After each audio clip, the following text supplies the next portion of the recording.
नमस्कार दोस्तों, आप देख रहे हैं गुरु टीवी लाइव।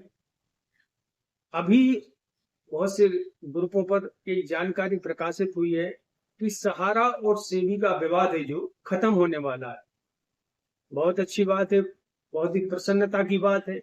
लेकिन क्या वास्तव में खत्म होने वाला है? जैसा कि जो ग्रुप में जानकारी दी जा रही है, सर्वप्रथम मैं वह पढ़कर आपको बताना चाहता हूँ। इसमें बताया जा रहा है, साथियों, बताते हुए बहुत खुशी हो रही है कि सहारा से भी मुख्य विवाद और सहारा श्री जी का अवमानना का विवाद सेटल हो चुका है। यह समझौता 18 मार्च 2025 को सहारा और सेबी दोनों पक्षों में समझौता के माध्यम से हुआ है और इसका प्रमाण सुप्रीम कोर्ट की वेबसाइट पर साफ साफ देखा जा सकता है, जहां सहारा से भी विवाद ऑलरेडी सेटल दिख रहा है। उम्मीद जताई जा रही है कि सहारा श्री जी के मुख्य अभिभावक की जगह सहारा श्री जी के छोटे सुपुत्र श्री सीमांतो राव के मजबूत कंधों पर हो सकती है। जैसा कि सभी जानते हैं कि सहारा की वर्सोवा वाली 106 एकड़ वाली जमीन की बिक्री की बात चल रही है और सुप्रीम कोर्ट ने इस मामले में इसकी ऊंची से ऊंची कीमत के लिए सभी व्यापक स्तर पर रास्ते खोले गए हैं तथा वर्सोवा की जमीन के पहले 55,000 करोड़ रुपए ओबेरॉय ग्रुप की तरफ से भी बात चल रही थी, किंतु आज उसकी कीमत लगभग 80,000 करोड़ रुपए आंकी जा रही है। हो सकता है कि अगली सुनवाई 2 अप्रैल 2025 में सुप्रीम कोर्ट सहारा सेबी विवाद में ऑर्डर देते हुए इस मामले को बंद कर दे या ऑर्डर कुछ दिन के बाद साइट पर अपलोड हो।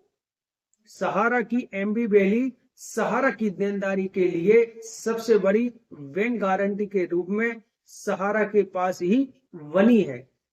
80,000 करोड़ प्लस 22,000 करोड़ सहारा से भी एग्रो खाते में प्लस 14,700 करोड़ रुपए बॉम्बे हाई कोर्ट में सहारा का हाई रिच कैश है और सीआरसीएस के पास आज भी लगभग 2500 करोड़ रुपए अभी शेष बचे हुए हैं।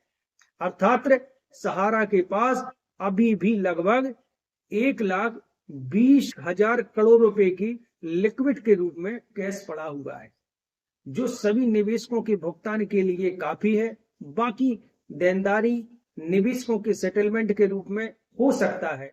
कुछ समय के बाद सब कुछ नॉर्मल होने से कोई कसर बाकी नहीं है। इस प्रकार की है जो पत्राचार सोशल मीडिया के माध्यम से किया जा रहा है, जानकारी दी जा रही है।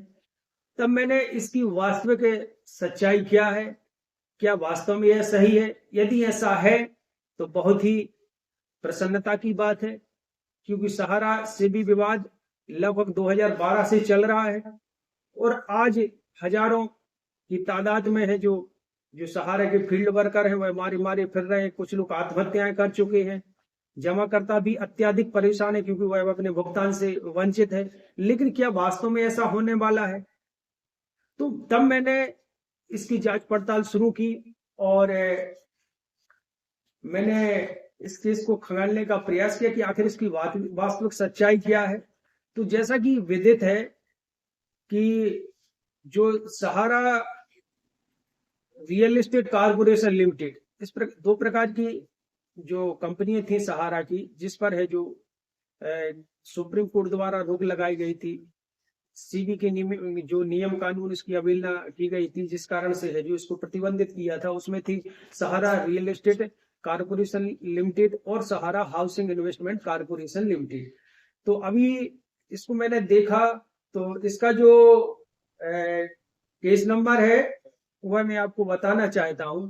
तो जो सहारा रियल एस्टेट कारपोरेशन लिमिटेड का जो केस नंबर है 000412/2012, तो ये है जो जो कंटेम्प्ट पिटीशन है, यह जिसका केस नंबर मैंने आपको बताया है, ये 2012 का केस है। और इसमें जो अभी स्टेटस पेंडिंग दिख रहा है, इसमें तरह का अभी तक कोई जानकारी अपलोड नहीं हुई है, और बोला जा रहा है कुछ समय बाद हो जाएगी, तो हो सकता है हो जाए, लेकिन अभी इसमें स्टेटस पेंडिंग दिख रहा है। और इसमें जो लिखा है 12 फरवरी 2025 को है जो ऑर्डर दिया गया था, उसी की सुनवाई है जो 2 अप्रैल 2025 को होना है। और एक बात और बता दूं कि इसमें अभी तक है जो 2 मैटर थे, रियल एस्टेट और हाउसिंग का, तो ये अभी मात्र रियल एस्टेट का है जो मामला सुना जा रहा है। और हाउसिंग की बात करें तो हाउसिंग का जो हम देखा जा सकता है कि हाउसिंग के जो केस नंबर है 000413/2012, जिसका रजिस्टर्ड हुआ था 2 नवंबर 2012 को। और इसकी सुनवाई है जो 5 सितंबर 2024 से पेंडिंग चल रही है। इसको सुना ही नहीं गया, न इसकी कोई अभी नेक्स्ट डेट दी गई है। यह अभी केस जो पेंडिंग चल रहा है, इस पर किसी भी प्रकार की सुनवाई नहीं हुई है। और जब दोनों मामले जब तक सेटलमेंट नहीं होते हैं, चाहे वो मध्यस्थता के माध्यम से हो या अन्य तरीके से, तब तक मुझे नहीं लगता कि सहारा सेबी का विवाद खत्म हो सकता है। लेकिन ग्रुपों पर जो दावा किया जा रहा है कि सहारा सेबी का है जो 18 मार्च 2025 को है जो सेटलमेंट हो चुका है, और मात्र है जो आदेश 2 अप्रैल 2025 को आना है, तो सभी समस्याओं का निराकरण हो जाएगा। तो मैंने अभी जो देखा है, उस हिसाब से मुझे नहीं लगता कि इस तरह की कोई प्रामाणिकता है जो अभी अपडेट हुई है। यदि हो जाती है तो अच्छी बात है, और सभी लोगों की आशा लगी है कि भाई अगर समस्या का निराकरण हो जाए और जमाकर्ताओं का भुगतान हो जाए, तो इससे बड़ी प्रसन्नता की बात और क्या होगी। तो कहने का मतलब है जो अभी जो बात थी, यथार्थ जानकारी थी, वह मैंने आपको बताने का प्रयास किया। और यदि सहारा सेबी का केस है जो खत्म हो जाता है, तो स्वाभाविक है कि भुगतान के रास्ते खुलेंगे। ये सभी को पता है कि इतनी जल्दी तो सभी का भुगतान नहीं हो सकता, क्योंकि जमीन, प्रॉपर्टी, बिजनेस, व्यवसाय, ये सब है जो आदान प्रदान का